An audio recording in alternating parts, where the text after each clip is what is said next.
സാത്താനങ്ങളെ വെള്ളം കുടിച്ച് എന്റെ വയറിപ്പോ പൊട്ടും. പൊട്ടട്ടാ, വയറ് പൊട്ടിയ കുട്ടിഭൂതത്തിനെയും സ്രാവുകൾ തിന്നോളും.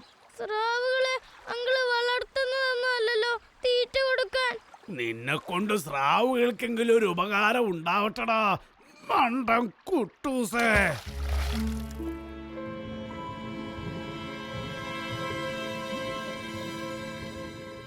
ഇതെന്ത് മീനാ? ഞാൻ മീനല്ല. പിന്നെ നീ ആരാ? ഞാനൊരു പാവം ചെകുത്താനാ. പാവം ചെകുത്താനോ? ചെകുത്താമാരിലും പാവങ്ങളുണ്ടോ? എന്നെ കളിയാക്കിയാലുണ്ടല്ലോ, രണ്ടെണ്ണത്തിന് ഞാൻ പച്ചക്ക് തിന്നും. നീ ആദ്യം നിന്റെ ചുണ്ടിലെ കൊളുത്തഴിച്ച് മാറ്റാൻ നോക്കടാ. വേണ്ട വേണ്ട, ഭൂതത്തോട് കളിക്കണ്ട. കളിച്ചാ ഞാൻ കളി പഠിപ്പിക്കും. നിന്റെ അഹങ്കാരം ഞാൻ ഇപ്പൊ മാറ്റിത്തരാം. നീ ചെന്നാ ശ്രാവ് ചേട്ടനെ വിളിച്ചോണ്ട് വന്നേടി കുഞ്ഞേലി. അയ്യോ എന്റെ പൊന്നു ഗോൾഡൻ ഫിഷ്, ചതിക്കരുത്. ഞാനൊരു പാവാണേ. കണ്ടിട്ട് അങ്ങനെ തോന്നുന്നില്ലല്ലോ. തിമിംഗലൊരു പാവല്ലേ, പക്ഷേ കണ്ടാ പാവാൻ തോന്നുവോ? അത് ശരിയാ.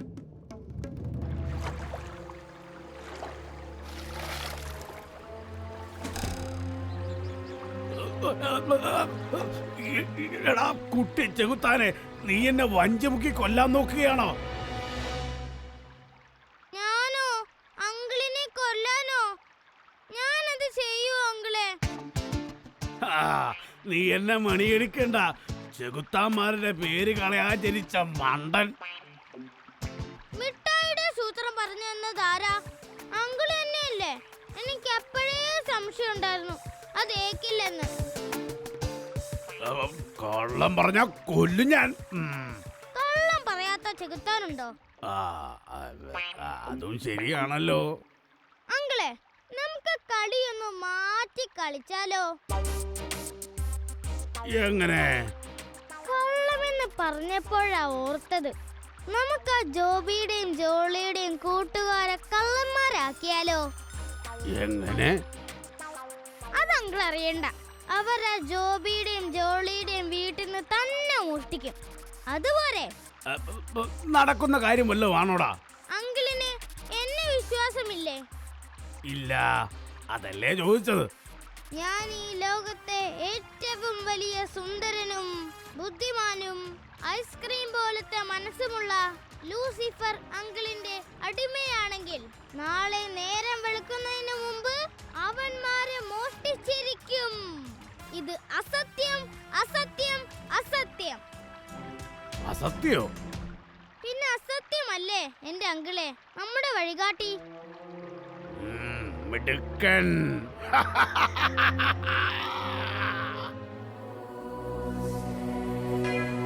ഈശോ നായക സ്നേഹമേ അലിവിൻ നാളമേ കുരിശിൽ ഉലരുമീ ത്യാഗമേ ജീവനാളമേ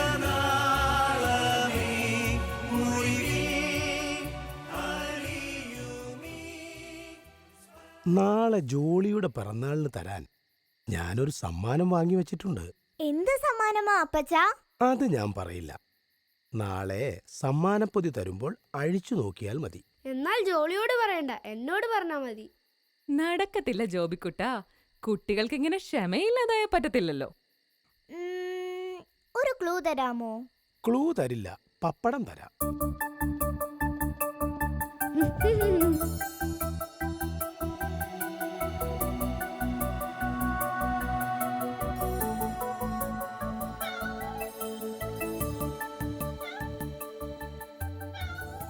ഈ പൂച്ചക്കുട്ടിയെ ഇതിനു മുമ്പ് എവിടെയൊന്നും കണ്ടിട്ടില്ലല്ലോ.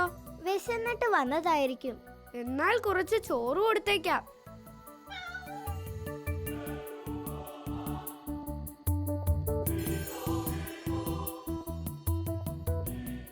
സമ്മാനപ്പൊതി എവിടെയാ വെച്ചിരിക്കുന്നത്? അമ്മച്ചിയുടെ അലമാരയിലുണ്ട്. ഓ, അമ്മച്ചിയെ ഞാൻ മണിയടിച്ചോളാം. പക്ഷേ താക്കോൽ എന്റെ കയ്യിലാ. ഞാനത് എന്റെ പില്ലോയുടെ അടിയിൽ വച്ചിട്ടാ കിടക്കാൻ പോകുന്നത്. ശോ, എനിക്ക് ടെൻഷനായി. അപ്പച്ചൻ എന്തിനാ സമ്മാനത്തിന്റെ കാര്യം പറഞ്ഞത്? ക്ഷമയാണ് മക്കളെ എല്ലാത്തിന്റെ അടിസ്ഥാനം. കാണരുതെന്ന് പറയുന്നത് കാണാനും, പറയരുതെന്ന് പറയുന്നത് പറയാനും, കേൾക്കരുതെന്ന് പറയുന്നത് കേൾക്കാനുമുള്ള മനുഷ്യന്റെ വ്യഗ്രതയാണ് അവനെ തെറ്റിലേക്ക് നയിക്കുന്നത്.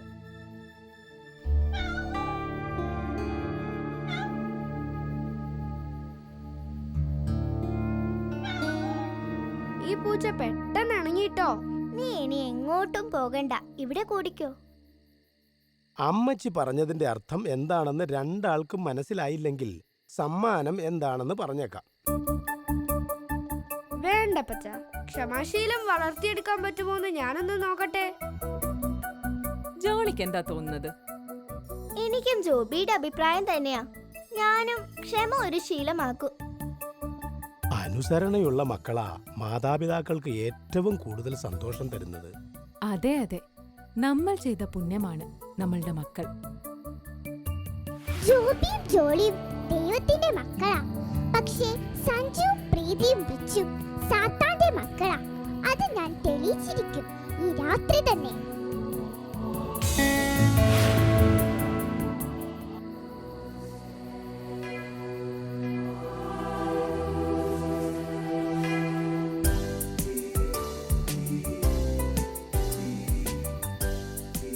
റിച്ചു, റിച്ചു, പ്രീതി.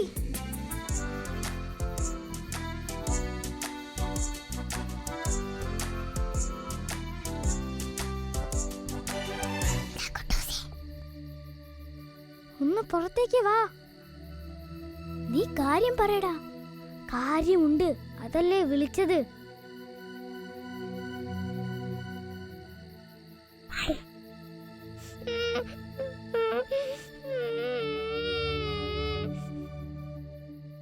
നീ എന്തിനാടാ കരയുന്നേ? ഓ, നീ കരയാതെ കാര്യം പറ. ഞാൻ ചോദിച്ചിട്ടും ഇവൻ ഒന്നും പറഞ്ഞില്ല. നീ പറയുന്നുണ്ടോ? എന്റെ അങ്കിള് എന്നോടൊരു ഗിഫ്റ്റ് വാങ്ങിക്കൊണ്ടുവരാൻ പറഞ്ഞു. ഗിഫ്റ്റ് വാങ്ങിക്കൊണ്ടുവരുമ്പോൾ ഒരു കള്ളൻ അത് തട്ടിപ്പറിച്ചു കൊണ്ടുപോയി ഓടി. അയ്യോ, കഷ്ടം. ഗിഫ്റ്റ് ഇല്ലാതെ വീട്ടിൽ കയറണ്ടെന്ന് പറഞ്ഞ് അങ്കിൾ എന്നെ തല്ലി. എന്നെ വീട്ടിൽ നിന്ന് ഇറക്കി വിട്ടു. ഇനിയിപ്പോ എന്ത് ചെയ്യും? ആ ജോബിയുടെ വീട്ടില് ഒരു ഗിഫ്റ്റ് ഇരിപ്പുണ്ട്. നിങ്ങളതൊന്ന് എടുത്തു തരാമോ? ജോബിയുടെ വീട്ടില് ഗിഫ്റ്റ് ഇരിപ്പുണ്ടെന്ന് ഉറപ്പാണോ?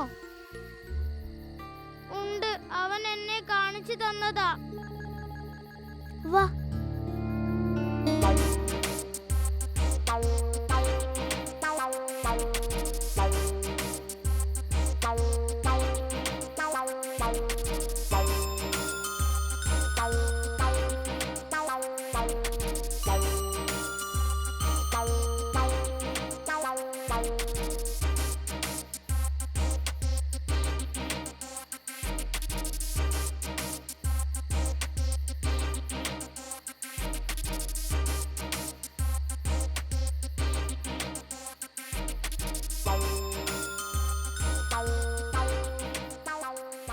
അതിൽ പൂട്ടിയിരിക്കുകയാണല്ലോ.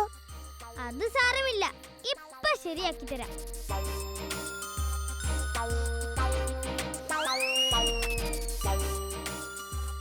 അയ്യോ, തുറന്നു. ഈ മാജിക് കാണിച്ച് നിനക്കൊരു ഗിഫ്റ്റ് ഉണ്ടാക്കിയാൽ പോരെ? മാജിക്കിലെ ഗിഫ്റ്റ് കുറച്ച് കഴിയുമ്പോൾ മാഞ്ഞു പോവും. ഒറിജിനൽ ഉള്ളപ്പോൾ എന്തിനാടാ മാജിക്? നിങ്ങൾ വന്നേ.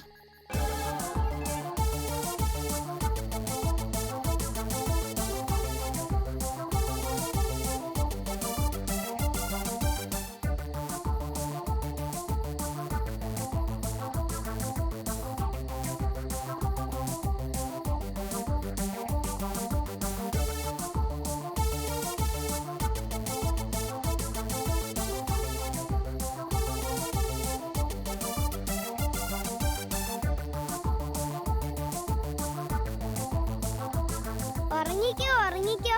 ബർത്ത്ഡേ ഗിഫ്റ്റ് സ്വപ്നം കണ്ട് ഉറങ്ങിക്കോ. ചിരിക്കാതെ വാ.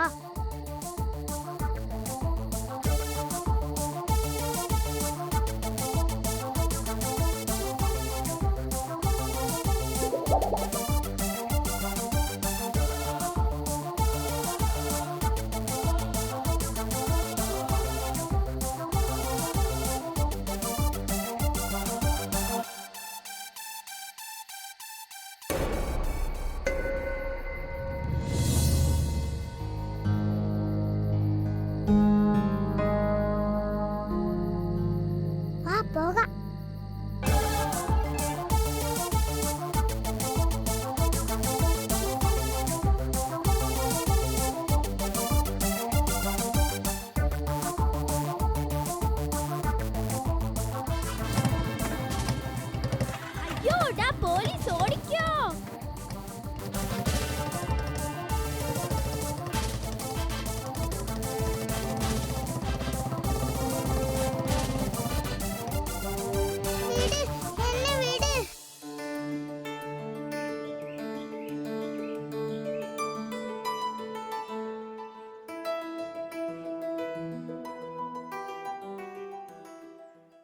സമ്മാനപ്പൊതി കള്ളം കൊണ്ടുപോയതിൽ അപ്പച്ചനും അമ്മച്ചിക്കും നല്ല വിഷമമുണ്ട്. എന്നാലും ഏത് കള്ളനാണാവോ എന്റെ സമ്മാനപ്പൊതി എടുക്കാൻ വന്നത്? നമുക്ക് സറാഫിനോട് ചോദിച്ചു നോക്കിയാലോ? ശരി, ചോദിക്കാം. യേശുവേ നന്ദി, യേശുവേ സ്തോത്രം, ഹല്ലേലൂയ, ഹല്ലേലൂയ.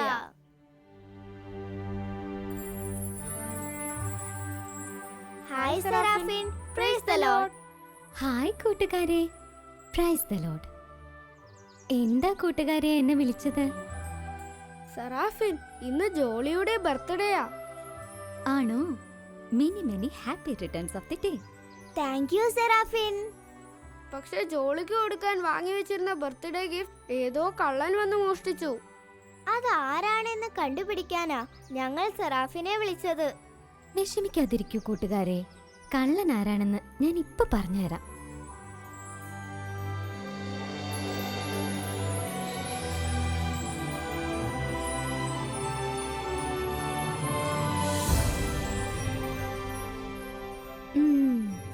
സഞ്ജു, റിച്ചു, പ്രീതി, പിന്നെ കുട്ടൂസ്, അവരാ മോഷ്ടിച്ചത്. ഹമ്പട കള്ളന്മാരെ. പക്ഷേ അവരെ ശിക്ഷിച്ചത് കൊണ്ട് മാത്രം അവരുടെ സ്വഭാവത്തിൽ മാറ്റമുണ്ടാവില്ലല്ലോ. പിന്നെ നമ്മൾ എന്താ സറാഫിൻ ചെയ്യേണ്ടത്? ഇനി തെറ്റ് ചെയ്യാത്ത രീതിയിൽ നമ്മൾ അവരെ തിരുത്തിയെടുക്കണം. അതിനൊക്കെ വഴിയുണ്ട്. നമുക്ക് റിച്ചുവിന്റെയും പ്രീതിയുടെയും വീട്ടിലേക്ക് പോകാം.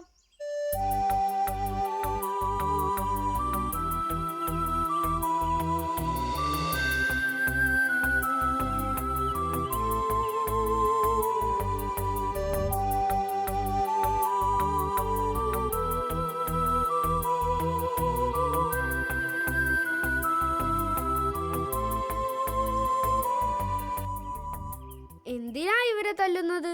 എന്തിനാണെന്നോ? ഇവരല്ലേ നിങ്ങളുടെ സമ്മാനപ്പൊതി മോഷ്ടിച്ചത്? മോഷ്ടിച്ചെന്നോ? ആരാ പറഞ്ഞത് അത് മോഷ്ടിച്ചതാണെന്ന്? മോഷ്ടിക്കാതെയാണോ പിന്നെ ഇവരെ പോലീസ് പിടിച്ചത്? അയ്യോ, മോഷ്ടിച്ചതല്ല. ഞങ്ങൾ അറിയാതെ തന്നെ ആ സമ്മാനപ്പൊതി വീട്ടിൽ നിന്ന് എടുത്തു മാറ്റാമെന്ന് റിച്ചു പറഞ്ഞു. പറ്റില്ലെന്ന് ഞങ്ങളും പറഞ്ഞു. അങ്ങനെ ഞങ്ങൾ വെട്ടുവെച്ചതാ. ശരിയാണോടി പെണ്ണെ? അതെ അമ്മച്ചി. ഇവരല്ലേ നിങ്ങളുടെ സമ്മാനപ്പൊതി മോഷ്ടിച്ചത്? നിങ്ങൾ ഇതുവരെ എവിടെയായിരുന്നു? വാറിച്ചു, ബെറ്റു ജയിച്ചതിന് ഐസ്ക്രീം മേടിച്ചു തരാം.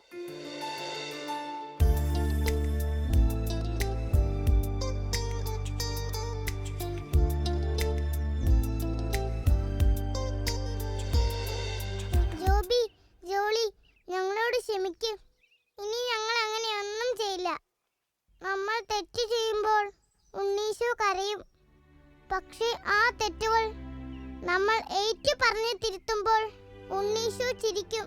ഒരു പാവമല്ലേ നമ്മുടെ ഉണ്ണീശോ? അതുകൊണ്ട് നമുക്ക് ഉണ്ണീശോയെ എപ്പോഴും ചിരിപ്പിക്കാം. സമ്മതിച്ചോ? സമ്മതിച്ചു.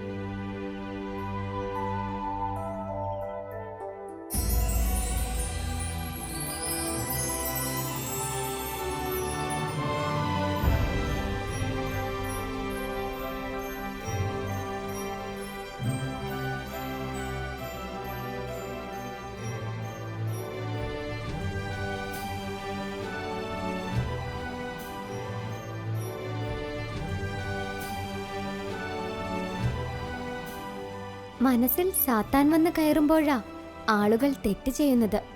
തെറ്റ് ചെയ്യാൻ എളുപ്പമാ, പക്ഷേ പിന്നെ അതുകൊണ്ടുള്ള ബുദ്ധിമുട്ടുകൾ വളരെ വലുതാ. എന്നും ദൈവത്തോട് നന്നായി പ്രാർത്ഥിക്കുകയും അച്ഛനമ്മമാരെ അനുസരിക്കുകയുമൊക്കെ ചെയ്താൽ പിന്നെ സാത്താന് കയറാനൊക്കത്തില്ല. നിങ്ങൾ ചെയ്യുന്ന നല്ല കാര്യങ്ങൾ നിങ്ങൾ തുടർന്നുകൊണ്ടേയിരിക്കണം. എന്നാലേ ദൈവം കൂടെയുണ്ടാകൂ. നിങ്ങളുടെ മാത്രമല്ല, ഒപ്പമുള്ള എല്ലാവരുടെയും നല്ലതിനു വേണ്ടി പ്രാർത്ഥിക്കണം.